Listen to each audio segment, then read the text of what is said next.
Okay, Assalamualaikum. So we go straight into the part 3, the chapter 4. Let's say if you have not go through for the part 1 and part 2, must go first for the part 1 and part 2 to make sure that you clear for the part 3, right? So for the part 3, I give another example, which the same example from the part 2, which we need to determine the location of the center of gravity of composite body. Apa maksud composite? Maksudnya dia ada dua lah elemen yang mana berbeza. So dia ada two different density, right? So which we assume it as A and B. Okay. Let's say kalau kita tengok example 2 sebelum ni. So example 2 kita go through by the area. Alright. So area that's mean why? Because dia punya density dia sama, so dia homogeneous lah. Homogeneous maksudnya dia sama lah. Okay. So kalau by go through example 2, from the part 2 videos, kita ada beberapa method lah macam mana kita nak solve kan. So yang pertama kita ambil segi 4 besar campur segi 3 tolak bulat. Ataupun second method kita pecahkan 2 segi 4 campur segi 3 tolak circle. Ataupun last kali kita ambil yang besar segi 4 tolak segi 3 tolak circle. So yang untuk example ni kita tak go through lah. Okay. So untuk soalan yang example 3 ni, macam mana kita nak solve kan? Right. So kita divide it into 4 parts. Right. For the easier for you to understand, we draw first lah dekat tepi ni. Senang you all nak tengok macam mana kita punya calculation when we have different composite materials. Okay. So we put it as A and B. So kalau tengok kat sini, for the part 1, kita letak dia sebagai A lah, daripada composite A tambah dengan segi 3 tolak bulat. Last kali baru kita tambah part 3. So from previously, W equal to rho G T area. Alright. So yang ni kita tak go through secara details dalam part 1, tapi kita akan tengok lah. So T tu means the thickness. So nak clearkan macam mana, kita tengok balik slides. So don't worry, slide ni saya akan bagi juga for your further reference. Alright. So you have more than one reference lah.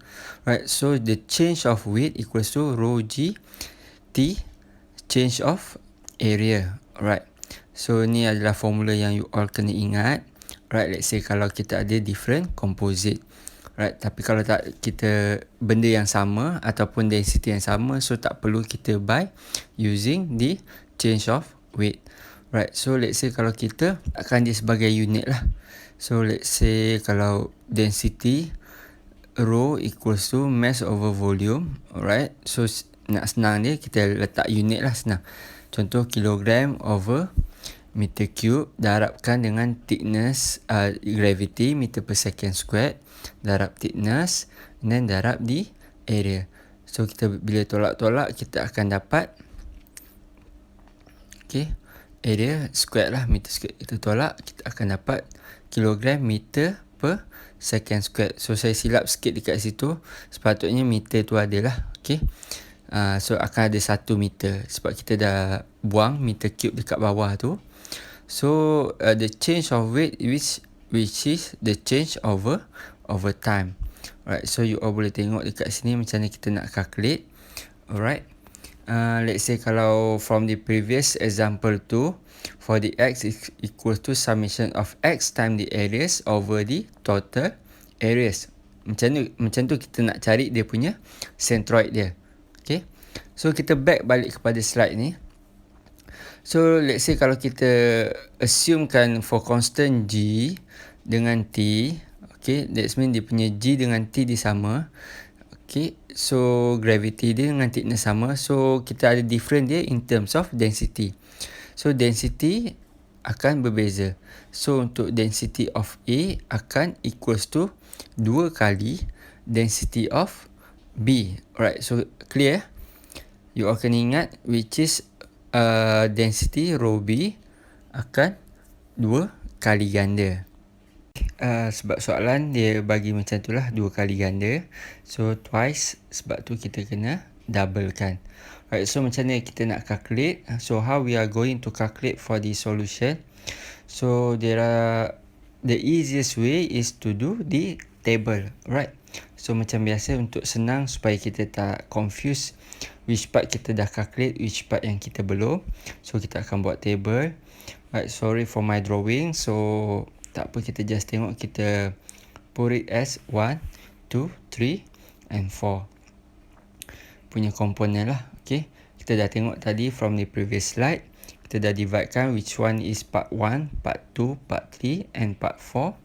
Right, so bila kita bahagikan, kita make ke simple table. So konsep dia sama, cuma ada difference from the example tu, kita guna area. Untuk example this one, because we have composite materials, that's why we have to use the weight. Okay, tu je beza dia.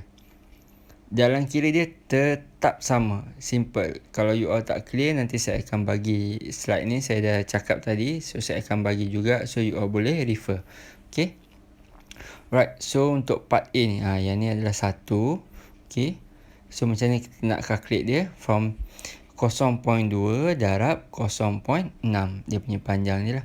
So you will get 0.12 in terms of weight lah. Okay, kita darabkan dengan row A, sebab dia materials of A. Right, untuk part 2 pula, part 2 yang mana satu? Right, part 2 untuk segitiga triangle, which is kita boleh tengok dekat sini. So macam mana kita nak kira centroid dia? 0.5 darab 0.6 darab 0.3. Okay, dia punya panjang dengan dia punya lebar dia lah. So you will get the answer 0.09 row A. Sebab apa? Dia materials A. Right, untuk 3 pula. Okay, yang 3 yang mana? 3 yang mana satu? Alright, untuk part 3 adalah part yang mana? Right, untuk materials B. Right, for the materials B, kita kira sama juga konsep to find the weight dia. Kita just darabkan 0.2 darab 0.6 part 0.12 row B. Okay, and then untuk yang ni kita kena ingat, sebab tadi kita dah kira, which is 2 kali row A equals to row B, betul? So bila kita calculate, kita akan dapat 0.06 row A. Okay, dia akan jadi 0.06 row A lah. Okay, clear on that part. And then for the last, untuk part 4 punya calculation will be negative pi r squared. Right, sebab apa negatif? Sebab kita kena tolakkan lah. Okay, so that's why bila kita calculate, kita akan dapat 0.314 row A. So jangan lupalah untuk letakkan row. Okay, sebab row tu yang membezakan materials A ataupun materials B. Right. Okay, for now I redraw back the table untuk you all senang nak tengok. Right, sebab saya lukis tadi mungkin terlalu kecil. So when we calculated for the change of weight, so kita akan dapatlah value dia 0.2386 row A. So kita sandarkan semua dalam row A lah, bukan pada row B. You nak buat row B pun tak ada masalah. Okay, kalau nak jadikan semua row B. Tapi untuk easier, kita just calculate macam ni lah. So untuk you all senang tengok. So to find the X bar dengan Y bar, dia konsep dia sama. So you akan cari dia punya center. Macam mana nak cari dia punya center, you boleh refer dekat table. Saya dah explain in the part 1 punya videos. Okay, so dia easy je. So yang penting you all kena ingat daripada origin lah. Okay, 0.3 0.3. Okey, contoh macam part 1 ni. You nak tahu dia punya panjang dia macam mana. Okey. So kena kira daripada origin. Okay, to find the center. So dekat situlah dia punya center dia. Okay, 0.3. So naik atas pun akan jadi 0.3 juga. Okay, sama juga untuk komponen yang lain pun you akan kira daripada origin the distance of the x bar and y bar. Right, for the last two parts, I think it should be easy. You just have to multiply for the x bar times the weight, and then for the y bar pun you darabkan lah, you akan dapat dia punya values dia. Okay, easy, same concept as the example 2. So nanti bila you all calculate, you akan dapat lah values of the x bar times the weight, which is 0.0806 rho A, and then for the y bar 0.0857 rho A. So dia akan different sikit lah. Kalau you tengok from the part 2 punya videos, you'll get two slightly different answers. Okay, why? Because we have two different materials. Right, and then how to find the x bar? Summation of x times the weight, and then over the total of the weight in terms of rho A, you akan dapat values dia 0.0806 divide by 0.2386. Okay, kita boleh omitkan kita cancel lah untuk row A. Then we get the answer for the x bar 0.338 meter. Okay, senang kan? Right, so untuk y sama juga, you just darabkan yang mana yang y. So yang ni untuk easy punya table lah. Let's say kalau you all tak clear, you boleh tengok table ni secara directly. So this is the answer how to find the centroid in terms of x bar and y bar. Right, clear for the part 3 videos.